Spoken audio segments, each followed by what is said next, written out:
bumbunya kok gerak-gerak gitu kan. Tambah penasaran, itu apa itu? Kok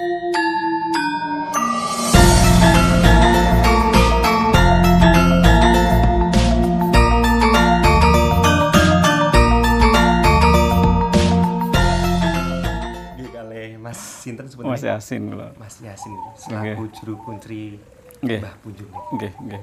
nggih sebenarnya niki Mbah Punjul niki ceritanipun pripun kok saged diasmani Mbah Punjul kali kok saged tempatnya wonten mriki niku pripun? Nggih, pertanyaannya dua, jawabannya satu-satu nggih. Nggih. Nggih, yang pertama kan yang seperti yang jenengan tanglet kenapa kan diwastani Punjul kan. Punjul kan cara bahasa Jawa bisa diterjemahkan kan lebih, sesuatu yang lebih. Kenapa yang lebih? Kan ada definisi banyak kan tentang lebih itu. Bisa saja beliau itu pada masa sugengnya atau masa hidupnya kan punya banyak kelebihan. Di sisi lain kemudian dia kan piyambake ketika kapundhut kan mengambil tempat yang lebih. Maksudnya tempat yang lebih kan tempat yang lebih tinggi kan. Maka dari itu kan banyak orang-orang, terutama orang-orang kalangan pedesaan kan, piyambake kan bertempat di atas gitu kan, luweh utawa punjul kan. Banyak sekali bisa didefinisikan, banyak sekali lah arti dari punjul itu. Intinya punjul itu sesuatu yang lebih lah, gitu kan. Terus pertanyaan kedua, kenapa bisa sampai di sini gitu kan ya? Kenapa kok nyasar bisa sampai di sini kan? Kalau meruntut sejarah yang valid gitu kan, kita kan ya masih kesulitan kan. Soalnya kan kalau kita bicara sesuatu yang valid kan harus berdasarkan data, kemudian ada peninggalan atau artefak-artefak yang bisa menguatkan untuk mengatakan bahwa ini loh sejarah, ini loh tidak, ini loh valid dan ini loh tidak gitu kan. Kalau kita bicara secara umum lah kan, awal beliau teng mriki atau awal beliau di sini itu kan menurut legenda atau cerita-cerita dari para sepuh-sepuh bisa dibilang gitu kan, tidak lepas dari awal mulanya berdirinya Masjid Demak. Nah, ini kan langsung runtut cerita gitu aja Mas. Nah, pada waktu itu kan masa ke Kasunanan Demak kan ya seperti yang dalam sejarah yang tercatat lah awal berdirinya Masjid Demak gitu kan. Otomatis kan pada waktu itu kan para wali, para orang yang terlibat kan cara dimintai kan banyak bantuan, baik bantuan pemikiran, bantuan logistik dan sebagainya. Pada waktu itu yang dari Demak itu kan ada inisiatif untuk meminta bantuan ke Surabaya. Pada waktu itu kan Mbah Sunan Ngampel yang di Surabaya yang besar pada waktu itu ya. Terus pada waktu itu singkat cerita yang dari Demak itu kan utusan atau perwakilan lah. Kamu ke Ngampel meminta bantuan Mbah Sunan Ngampel. Pada waktu itu Ngampel kan terkenal mampu, jadi kan minta bantuan logistik gitu. Akhirnya yang dari Demak itu pergilah ke Ngampel. Nah, sampai di Ngampel pada waktu itu singkat cerita gitu kan, ketika di Ngampel ya, kemudian yang dari Demak itu mengatakan apa yang ada di maksud dan tujuan secara formalitas ya, otomatis kan tahu lah secara formalitas begini. Akhirnya ya sudah, jadikan pulang saja. Singkat cerita gitu, nanti saya utus santri saya untuk mengirim bantuan logistik ke Demak gitu kan. Akhirnya pulanglah yang dari Demak itu pulang. Nah, kemudian dari Ngampel itu utusan salah satu santrinya yang bernama Abdurrahim, Syekh Abdurrahim. Ini ada sedikit bantuan untuk ke Demak untuk pembangunan Masjid Demak. Ya. Kemudian nggih kan sampeyan watokna jenenge santri Mas. Terus akhirnya kan dikasih bumbung, terus kemudian ditutup lontar. Tahu lontar Mas? Tahu. Lontar. Daun lontar ya. Sudah itu. Terus ini bawa ke Demak. Jangan kamu buka sebelum sampai di Masjid Demak gitu kan. Nah, nggih. Ya, kata ya. Terus akhirnya yang Abdurrahim itu berangkat. Dalam pikirannya Syekh Abdurrahim itu kok janggal. Loh, janggalnya wong Masjid Demak itu butuh banyak logistik. Kenapa kok saya cuma di bawah dikasih bumbung dan hanya bertutup lontar gitu kan? Logis tidak, katanya kan seperti itu kan wajar. Logis tidak, cuma kan kembali ke sifat santrinya ya. Yo wong dawuh guru kan ya sampeyan watokna gitu. Cuma secara secara naluri, secara akal kan kita bertanya-tanya ini sesuatu yang logis atau tidak gitu kan. Ya sudah dibawa aja. Bumbung itu dibawa. Singkat cerita nyampe di pegunungan ini atau di hutan ini. Pas itu waktu sholat menjelang duhur gitu. Si Mbah Syekh Abdul Rahim itu sholat kok bumbunya kok gerak-gerak gitu. Tambah penasaran, itu apa itu? Kok sampai gerak-gerak itu apa gitu kan. Akhirnya bumbung itu kan dibuka. Wah, ini kalau tidak saya buka ini bagaimana? Sedangkan kalau saya buka itu kok tidak taat sama guru gitu. Nah, akhirnya bumbung itu kan dibuka, lontar dibuka, dibuang lontarnya.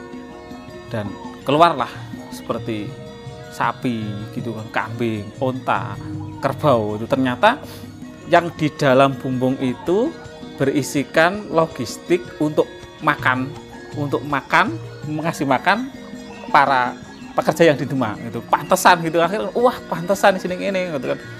Jadi akhirnya kan ayo masuk kan gitu kan. Wah takut gupoh atau apalah, bingung loh. Wah keluar kok, wah pantesan dikirimi seperti ini kan, ternyata isinya seperti ini gitu kan. Akhirnya kan beliaunya Syekh Abdul Rahim itu kan ada ketakutan sendiri atau wah ini bagaimana ini. Ayo masuk akhirnya kan nggak mau masuk. Akhirnya kan ya sudah, wah hewan kok nggak menuruti perintah seperti batu. Akhirnya kan jadi batu. Ada bagian di situ cuma tidak terawat lah ada. Akhirnya kan jadi batu itu. Akhirnya kan yang si Syekh Abdul Rahim itu kan di sini kan piyambake kan dirinya kan wah piye bagaimana ini. Pertama itu bingung tidak amanah. Ya kedua kan khawatir kan yang di Demak itu wis jagakno gitu kan. Akhirnya kan wah ini bagaimana tanggung jawab saya itu seperti apa. Nah, akhirnya kan bingung akhirnya kan nggih riadoh di sini bingung, tidak berani pulang sampai selang beberapa waktu, selang beberapa minggu, selang beberapa bulan. Akhirnya kan yang dari Demak kan ya janggal, wah Sunan Ampel itu bagaimana kok dimintai bantuan seperti itu kok nggak nyampe. Akhirnya kan dari Demak utusan lagi ke Ngampel. Loh, yang dari Ngampel kan ya heran, saya sudah kirim pada waktu itu pesantren saya Syekh Abdul Rahim gitu kan. Loh, tapi nyatanya nggak sampai Demak gitu kan. Akhirnya ya sudah yang dari Demak kan pulang saja gitu kan. Wah, akhirnya yang orang Ampel ini kan kebingungan Syekh Abdul Rahim di mana kok tidak malah bagaimana. Akhirnya kan suruh utusan lah, cari. Nah, akhirnya kan dicowari mungkin dengan bahasa atau gaya komunikasi mereka pada waktu itu, ya siapa tidak tahu kan. Akhirnya kan ya sudah ketemu di sini, akhirnya kan cerita, ya sudah gitu kan. Dawuhnya Sunan Ampel, kamu disuruh pulang. Kenapa kamu disuruh pulang? Karena tenaga dan pikiranmu itu masih dibutuhkan di Ngampel. Singkat menurut cerita ya para leluhur lah, para kiai gitu kan. Ternyata Mbah Punjul atau Syekh Abdul Rahim itu piyambake kan semacam ketua pondok kan. Pada waktu itu kan orang kan nyantri, kemudian untuk urusan logistik, untuk urusan makan itu tanggung jawabnya Mbah Abdul Rahim ini. Jadi kamu ke Ngapel jangan usah takut, butuhmu nyantri monggo nyantri gitu kan. Butuhmu belajar, keluargamu belajar, Islam semua. Nanti urusan logistik, urusan makan, urusan sandang, wes kamu nggak usah pikir, pokoknya butuh kamu kan nyantri gitu kan, yang memperbesar Ngapel dong gitu. Singkat cerita kan itu Mbah Abdul Rahim itu juga pernah ada lah ada sebuah jamaah yang sedikit mengorek gitu kan, yang dari Ngapel lama sudah. Nah, akhirnya kan pokoknya ya saya tidak berani pulang lah, pokoknya ya sampaikan takdim saya ke Ngapel gitu kan. Aku tidak berani pulang, saya tak riadoh di sini, saya tak banyak merenung di sini, merenungi ke semua kesalahan saya gitu kan. Akhirnya ya sudah, yang saya tadi menghargai sikap dari Syekh Abdul Rahim, wis dihargai lah. Hari itu pulang banyak serta di Ngapel, karena Ngapel ya maklum lah. Cuma yang kemudian dan sambung menyambung gitu kan, yang menjadi ciri khas atau menjadi besar tingkat kealimannya beliau kan di situ. Kita contohkan ketika kita banyak salah itu makanya ya wis lah. Tapi piyambake kan ya ketika salah sedikit, terutama tidak patuh terhadap guru, direwangi orang mulai, direwangi adolor gitu. ada hikmah lah dari cerita itu. Mungkin menjadi salah satu tingkat kealiman beliau kan di situ. Salah gitu aja, dan itu sudah dimaafkan dari Sunan Ampel kan. Ya untuk urusan itu kan istilahnya sepele lah, urusan makan wae istilahnya kan gitu, urusan makan wae kan otomatis kan tidak kurang makan di Demak Udak Putih itu cuma kan dia kan lebih ke malu gitu kan. Wah, benar-benar malu tidak punya muka kalau kasarannya kan gitu. Kan beliau lebih banyak riadah di sini, menghabiskan waktu di sini. Itu kan cerita. Saking malunya ya. Itu kan cerita lebih ke cerita legenda saya kira itu. Soalnya kan kalau kita bicara sejarah, kemudian kita benturkan, kita diksikan cerita itu, apakah itu benar dan tidak benar gitu kan. Nah menurut saya itu bisa jadi itu penting dan tidak penting. Penting bagi ahli sejarah dan tidak penting bagi kita gitu kan. Kan kalau kita baca sejarah kan kembali seperti awal pembicaraan kita tadi Mas ya. Ada bukti valid enggak? Terus kemudian kenapa, pertanyaannya kan kemudian kita berikan itu. Kenapa kok yang dari sini anjenengan atau pengelola makam tidak mencoba menggali sejarah yang sudah terpendam berpuluh-puluh tahun minimal gitu, ratusan tahun lah. Kan itu aslinya pertanyaannya mungkin sebagian orang ya ketika ditanya seperti itu kan ada apa urusanmu gitu kan. Tapi kita akan lebih ke letter gitu. Soalnya kan bagaimana kita mau mengawali sejarah itu ketika satu bukti valid tidak kita temukan gitu kan. Kita kan kesulitan di start awal kita kesulitan. Kalau di situ misal itu kan ada petilasannya itu batu atau berupa benda atau berupa pelah. Dari artefak itu kan kemudian kita kan bisa menggali, terutama ahli-ahli, orang-orang ahli sejarah atau ahli-ahli apalah museum gitu kan. Oh ini dari tahun ini. Kemudian tentu ketika pada zaman wali kan ada cerita-cerita atau ada peninggalan artefak-artefak yang runtut kemudian diruntutkan gitu kan, bisa dicari, akhirnya ada celah, ternyata ini dari ini kan gitu. Cuma kita kan kesulitan di start awal, kita mau start awal dari mana, sedangkan artefak atau bukti sejarah itu nggak ada gitu kan. Mungkin nisan dulu kan mungkin nisannya katanya kayu gitu. Tapi kayu kan sudah dimakan ya, kayu kan tidak tahan lama lah Mas, kayu atau dulu kan tidak terlalu terawat gitu kan, nanti kayu kemudian diganti gitu kan. Mungkin kayu itu kan bisa mungkin saja ya bisa dilihat itu dari tahun berapa atau bisa runtut lah, kemudian orang tersebut kan ahli di bidangnya gitu, ahli sejarah gitu kan bisa tahu. Tapi kita kan kesulitan di start awal gitu kan. Jadi ibaratnya seperti apa ya, asumsi yang berkembang seperti Candi Prambanan kan. Candi Prambanan itu benar-benar dibangun, tapi ngetrennya itu kan selesai dalam semalam. Itu kan aslinya nggak logis, cuma kan lebih ngetren cerita di situ gitu kan. Padahal Candi Prambanan itu benar-benar dibangun gitu kan. Cara logika nggak mungkin sebuah candi dibangun dalam satu malam untuk beratus-ratus tahun, cuma kan lebih ngetrennya kan di situ. Ya itu ya hampir sama lah sejarah kan seperti itu lah. Kemudian kenapa kok bukti sejarah itu bisa hilang? Seperti yang banyak saya utarakan, itu kan banyak sebab. Salah satunya kita pada waktu itu masuk masa penjajahan. Di sini sekitar sini kan basis penjajah lah, basis orang-orang kiri ya. Gitu. Salah satu ya paham ya, basis penjajah dan basis penjajah lah. Mungkin aja kan untuk berziarah pada waktu itu. Jadi menurut cerita Mbah lah, untuk berziarah, untuk memuja kasarnya kan dari zaman Jepang kan tidak boleh. Ya alasan mereka kan ya banyak lah, bisa membuat spirit tersendiri, bisa yang orang dulu kan lebih kejawen, bisa nanti yang apa bisa memberikan semangat nanti nang kudu ilmu begini kan orang-orang yang pro Belanda kan gitu. Dan akhirnya kan dari Mbah itu sengaja menghilangkan identitas sejarah dari nggih. Dan dari Mbah tersebut juga sengaja menghilangkan itu biar tidak terlacak atau Mbah yang pro Belanda mesti biar tidak ada orang yang suka ziarah kan, mereka kan hati-hati gitu. Kemudian masuk pada zaman Baret Merah gitu kan. Dan itu kan ya otomatis dari Baret Merah kan otomatis kan ya, hal-hal semacam ini kan ya harus ditutup di pokoknya tidak boleh lah kasarnya kan gitu, tidak boleh. Pada waktu itu kan tidak boleh. Jadi banyak ya itu kan kesimpulan saya pribadi, soalnya kan dari cerita Mbah jadi dulu orang kesini itu kan jadi tidak boleh Mas, tidak pernah. Bahkan ketika orang di sini dulu kan orang kan menganggap ini kan tidak belum wali lah Mas ya ada ada sesuatu yang dikeramatkan versi mereka gitu kan. Itu langsung runtut lagi. Ada sesuatu yang dikeramatkan versi mereka gitu kan. Kan sesuatu yang keramat dipuja lah, ya entah bagaimana caranya. Akhirnya kan secara mungkin pada waktu itu kan Belanda dan orang yang pro Belanda kan takut kok jangan-jangan meskipun kekuatan punya kekuatan gitu, Superman apa gitu ya. Karena Jawa kan ketika memuja kan mesti kan supaya sakti supaya apa gitu kan. Ya, apalagi orang zaman dulu gitu kan.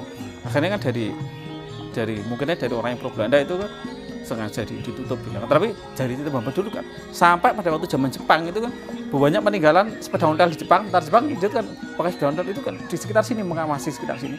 Jangan sampai ada orang yang kesini lah, gampangnya kesini. Sampai patroli di sini. Nggih, banyak dulu cerita mbah-mbah ya mbah saya juga pernah cerita banyak apa ontel Jepang. Itu di sekitar sini ya tujuannya kan untuk menutupi daerah. Soalnya kan pada waktu itu kan memang dianggap keramat dan mungkin keramat juga mungkin wae loh. Karena dia kan tidak mengulangi di zaman itu.